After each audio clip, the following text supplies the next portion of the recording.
there needs to be a change of narrative on how Builder fits into the project equation. We need to be seen as a strategic partner, someone there to help you get where you want to go to, not someone just there to take your money and get out of it. The biggest challenge I think that we're facing and the clients are facing is affordability. And one of the strengths that our business has on top of all of that is being able to value manage our projects and look at them from a pragmatic lens. This is Chris Hunger, co-founder of ARCA, who construct custom homes and renovations across Geelong, the Bellarine Peninsula and the Surf Coast. You guys have been through a pretty exciting evolution of late. Yeah, we have. Yep, we have. Yep. It's been a bit going on.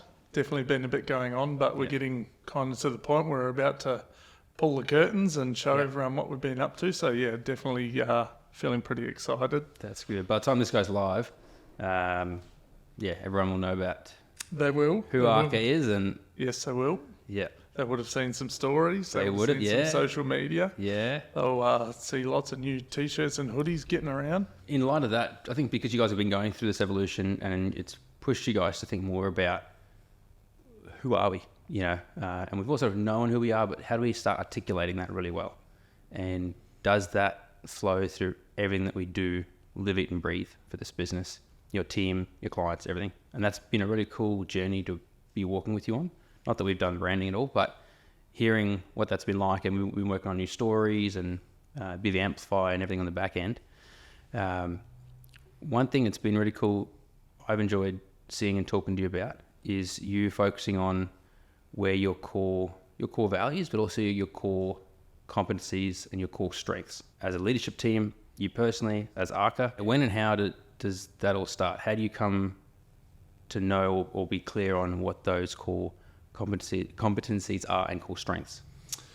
Yeah, I think it's definitely not a light bulb moment. I think it's something you progressively learn about yourself, I guess, as you mature, as you experience things, as you gain more experience in your field. You feel certain ways about certain things, and then how long have you been doing this for?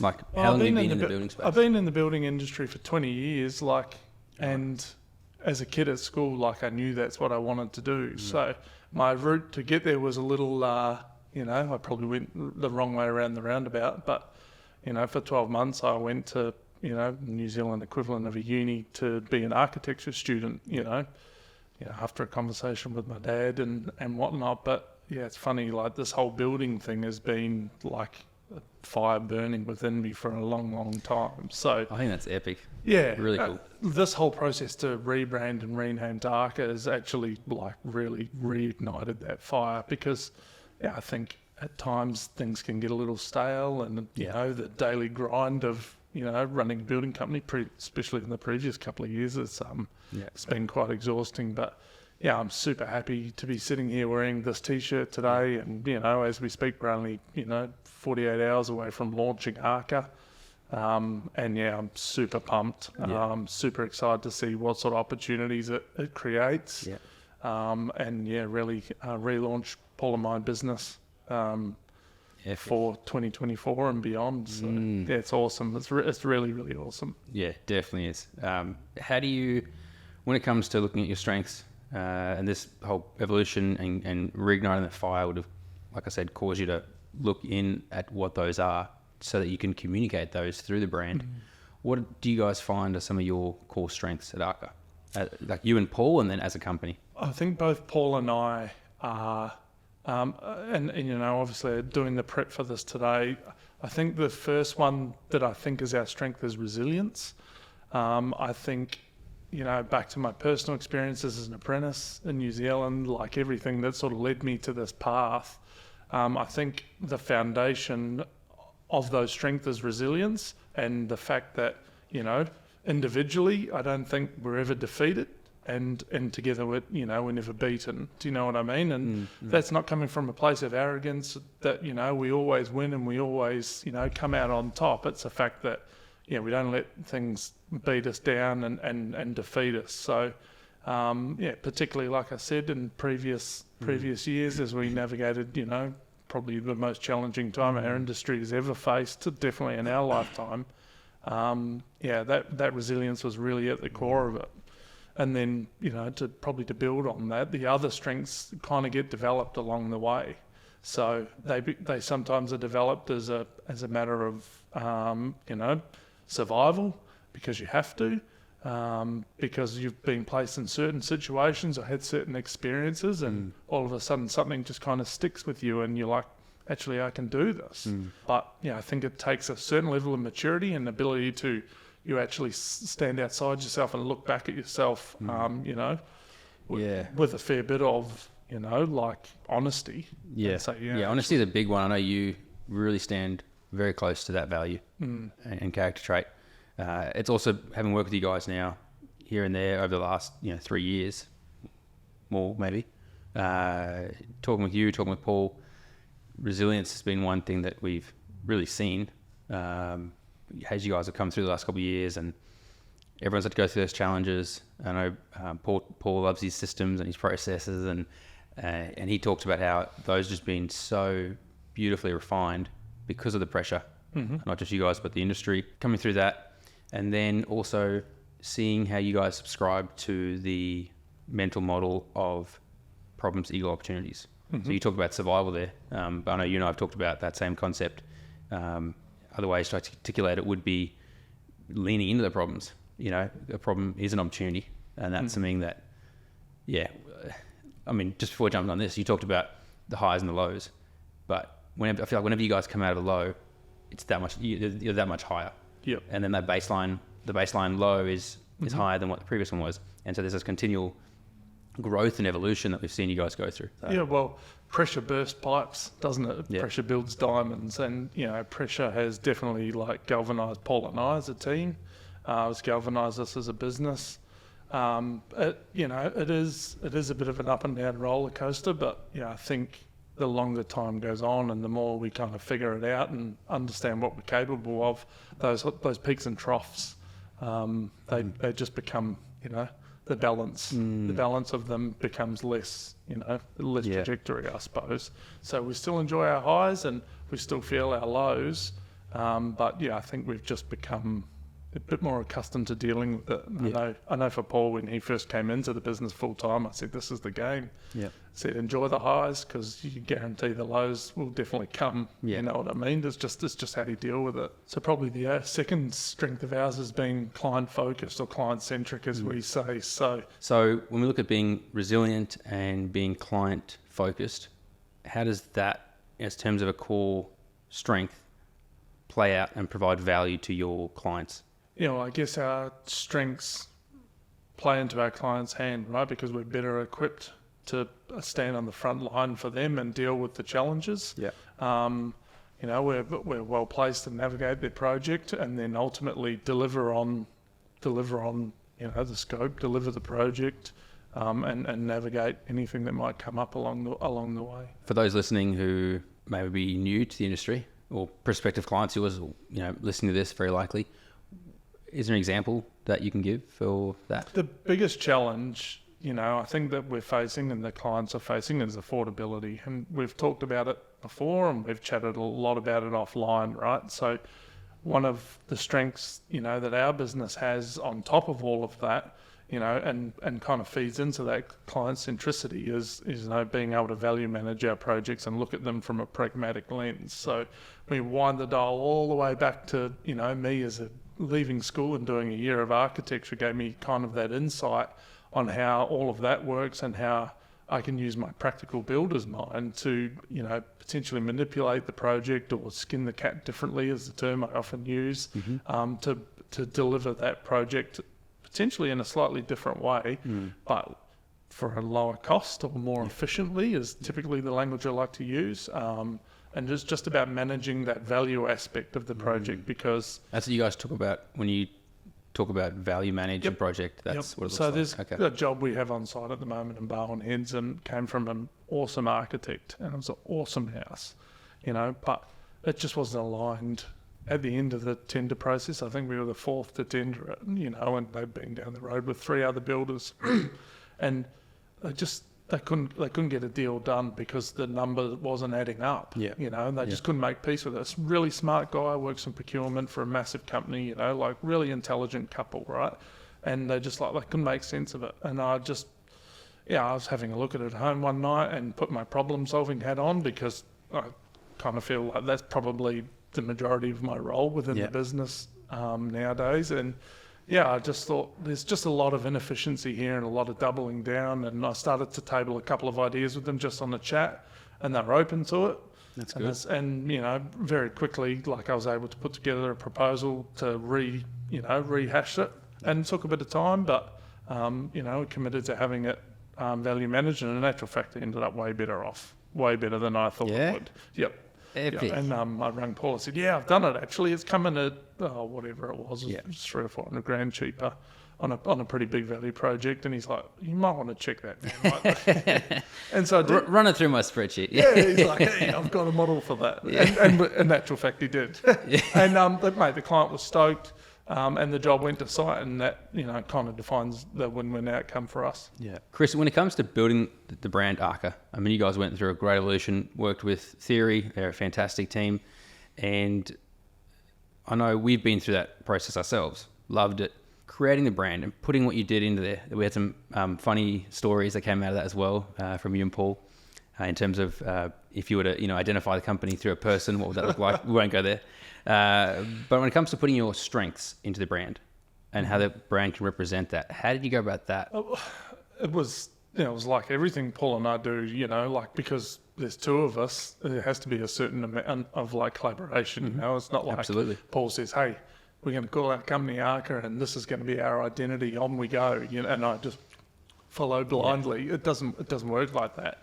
In actual fact, the naming, we were on two different pages, and we shared emails backwards and forwards, and for me, ARCA actually has some meaning behind it, and that's something that is I'm quite connected to. I think when you walk out in public and you're wearing your branded merch, or you're driving around in a branded vehicle and you're representing your business, it needs to be something that you're proud of, right? Definitely. And what's it been like? Because you guys have only started putting this brand on this last week. This week, and I, in all honesty, as silly as it sounds, I feel 10 foot tall and bulletproof. I just feel like the work that Paul and I and all of the consultants and and to be honest, once I said this is the name and this is why, all of that work has been done by Theory and Paul, and they've pulled all this amazing thing together, right? And I just I shook my head. I opened the website for the first time the other day. I'm like, mate, I'm so proud. Yes. I've always been happy with the product that we delivered, or the homes that we delivered.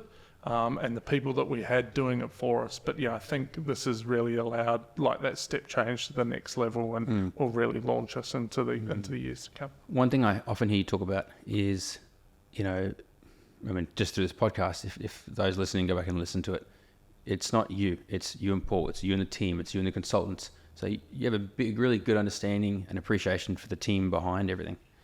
How do you bring the team into alignment with ARCA? How do you make sure that the brand and the team align? How do you go about that sort of thing? Yeah, I guess it's lots of chat, right?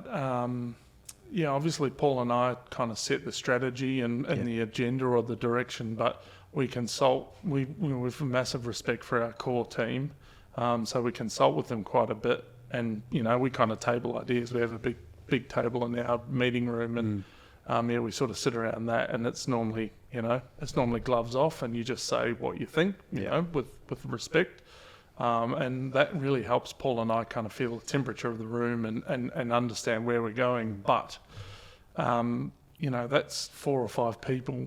The support network that our business has around it now is probably bigger and much better than I ever envisioned. Do you know what I mean? That's cool. When I sit there and, people, in our community will stop you in the street or talk to you at, social events, and they're like, how many people do you employ? And I'm like, I think we have 15, 16, something like that. And, they're taking footy.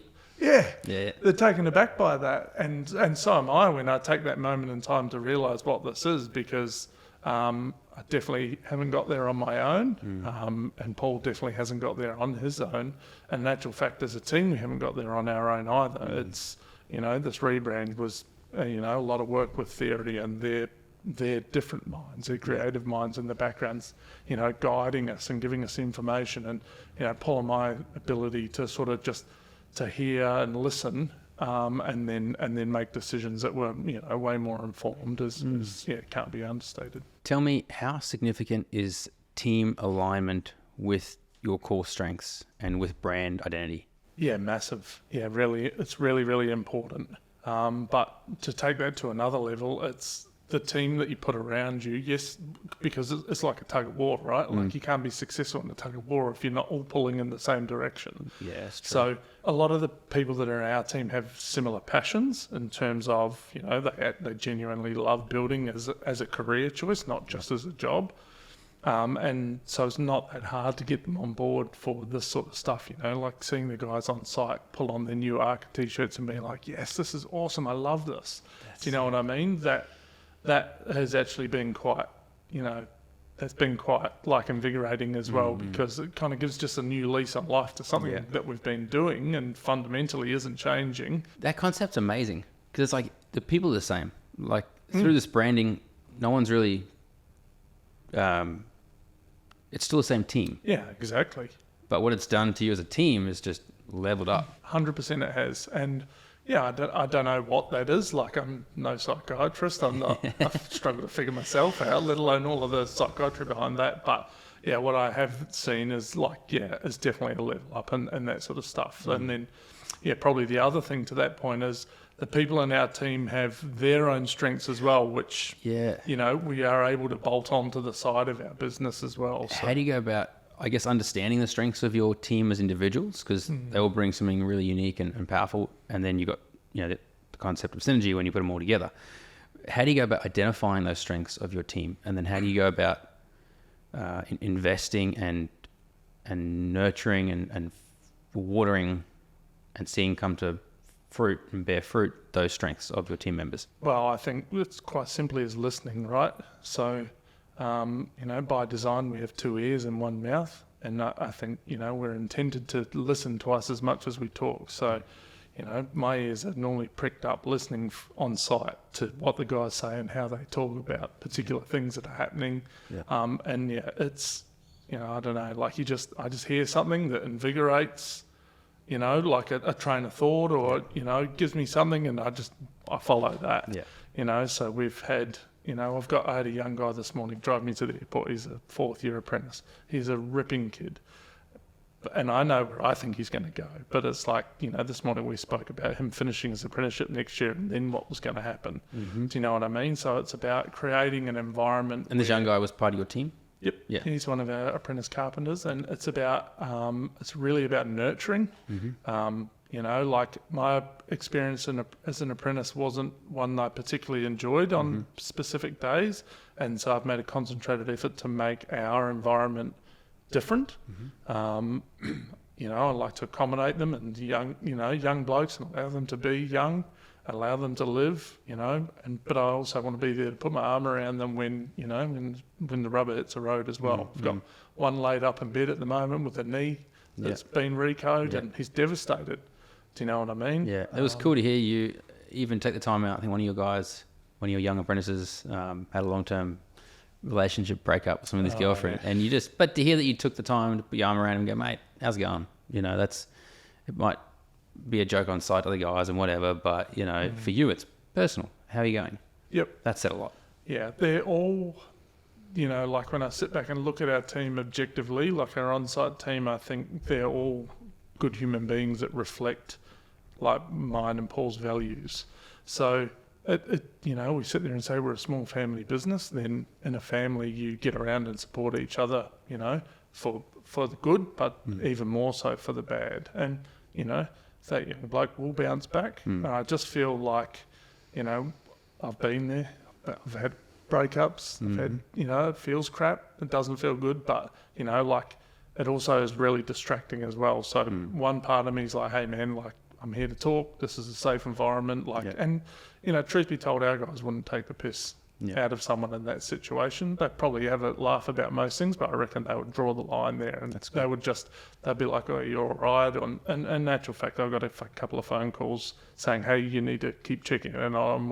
We're noticing ... And I'm like, that's awesome. That's really cool. It's really that awesome, it's not just that comes from good leadership. You're modeling it, and so then you've created this culture, and everyone has their ear and eye out for each other, which is great to see. Well, I think is important, right? And crew have come and gone from that team, and even recently, but I think the core values and that core sort of culture is super, super important. And those guys build that, right? Like, we kind of set them an expectation, and I treat them a very particular way, and if I see them not treating each other that way, as a quiet chat, and it's like I never, I've had a chat to a couple of them. I don't never speak to you like that. I never raise my voice. There's no need to communicate that way, and that's kind of the end result. But I don't know if that was necessarily the intent. I just kind of wanted them to feel like included and welcome and part of a team and appreciated as well. Normally there's just a stigma for the apprentices as just being, absolute healthy. Just whatever, just bottom of the ladder. Get here, get They're that. still people. They are. Yeah. They are, and most of the time they're just young and impressionable, right? And you're setting a behavioural expectation for them when they, do you know what I mean? Like, because then they become a tradies and they talk down their nose to new apprentices, and I'm like, it's just a vicious cycle. So, I really enjoy having apprentices. I enjoy when they all come to work as well, and not ring up with, I've rolled my ankle, I've busted myself at basketball, and but it's all part. You got to take the rough with the smooth. That's true. That probably leads into the next thing I want to talk to you about is, not just in business but life and everything in the industry lately and where things are going. There's always this level of, I guess, uncertainty.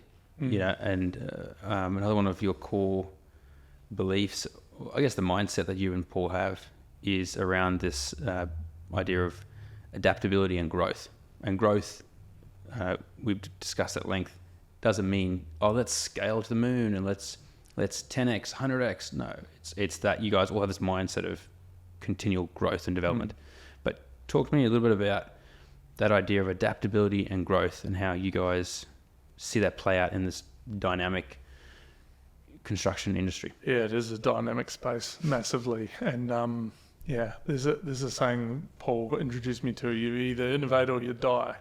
Do you know what I mean? Like, you think back to the old Blockbuster model. It's a classic example. So yes, we have all these like core strengths, and we're awesome problem solvers, and we can build your house efficiently, and we can value manage and all of that. But being able to adapt them to the changing needs of the market is something, which is, is it learning, we see, in COVID we did heaps of renos, and the guys' skills and strengths were easily adaptable, right? And in actual fact, they're probably, better placed for that sort of stuff because it's harder work and it's more... They really sharpen their skill set. Yeah, man, absolutely. But now... That's that problem opportunity there. I love that. 100%. Love that. 100%. I think it was Churchill that said, never ever let a good crisis go to waste. And that was something I just hung on to in 21 and 22. But, it's the mindset. 100% it's the mindset. Because because how your perspective on a particular situation is, really determines what you're going to get from it. If it's a problem and it's a hurdle and it's insurmountable, it's impossible, guess what it is. But if it's hey, we've got these skills and we know this guy that has that skill, like, all of a sudden we can, work together and collaborate, and boom, it doesn't feel like there's much that can't be achieved. So we have to think on our feet, almost on a daily basis at times. But feel like we're I feel like after what we've been through, as an industry, and Paul and I as a business, behind closed doors, like just navigating all of that, I kind of feel like we're wading into it 10 foot high and bulletproof. Do you know what I mean? I'm like, what next? Like, what is there that we couldn't do? And I think that's important that you're keeping that momentum of that confidence, which is important. But then you've also got that mindset of innovation, because if you're 10 foot tall and bulletproof, often the connotation is you're just going for it, and you're not adaptable. But you guys having adaptability at one of your core things is important. 100%. One thing that stood out to me lately in one of our synthesis calls, we were all chatting together, and we looked at, what was the topic? Like the secret sauce, and you have to talk about like the 3 top things that you feel like you bring as an individual or as a company. And one of yours was innovation. And I remember you saying that, and I thought, it's a buzzword. It's a buzzword. That's, oh my word. Like, come on, Chris, I know you're better than that. And then you talked about what it meant to you and what it meant to the business, and it blew my mind. And that was on Wednesday, and Friday afternoon we went out as a team to talk about, okay, as we are growing and adapting and evolving, where are we wanting to go as a team, and what are our core values? I said innovation. Did you get shut down? I got the same look that I thought of in my head when you said innovation, but having heard you and how you talked about it, that really resonated with me. And so I was able to take that, put it in my own words and what it means to us as a business. And it's so true. When I look at how we go about doing things, what has enabled us to be the best, I believe, in the space and what we do, helping residential custom-owned builders, is because we're innovative. If we were still doing what we're doing 5 years ago, 10 years ago, we would still be there. We'd have fallen over and flopped. But yeah, and that goes to us, the team, the leaders, Corne and Andre, big on innovation, and big on problems, opportunities. In this industry, you guys are always having challenges and problems, and that pushes us to go, okay, well, how can we provide value to that? But yeah, I know it was a bit of an offshoot talking about us, but that innovation, I just wanted to maybe bring that into light. Apologize for my quick thinking. Yes, well, it has stuck with me. Please forgive me. But I really took it on board, and thank you for that. Yeah, I mean, innovation can be kind of scun a heap of different ways, right? So a few weeks previously in Mastermind, Corne was leading a discussion around what problems have we created for your clients, right? And he talked about how it created, your video content for builders, which, is amazing. Yeah. And has been a huge tool in our belts. But you created a problem because you needed to get it out there. And so then that's how BV Amplify really feeds into that. So that's innovation. Yeah. Do you know what I mean? Innovation is the corporate buzzword for it. But we innovate daily when we problem solve, right? When we try to do something, an unorthodox way or an alternative way. So yeah, for those listening, just clarify that, because they can come across, if you don't break it down, what problems does your solution create? It's around when you have something that is desirable and does good, well, what effect does then that have? A common one for builders we see when we help take it, the builders we work with and elevate that brand and put it out there, will now become something that people want, increases demand. But what if someone wants you to build their home, but they don't even have land? So you've created a problem. Yeah, that's so right. It's about how do you go about solving that? How do you, joint venture with people? So to clarify that for those listening, you guys don't create problems for your clients. Yeah, that's right. Yeah, that's right. Yeah, there are auxiliary bits and pieces. Yeah. So I think what the one we talked about was finance. Yeah. Do you know what I mean? So we have a guy that works on our behalf that we can send our clients to for finance, and pretty. And it's so important when you can recommend someone like that, because then you work so well with that person that you can confidently say, yeah, we can help you achieve that goal. Yeah, that's right. But that his strengths are not the same as yours, but the complement, right? I couldn't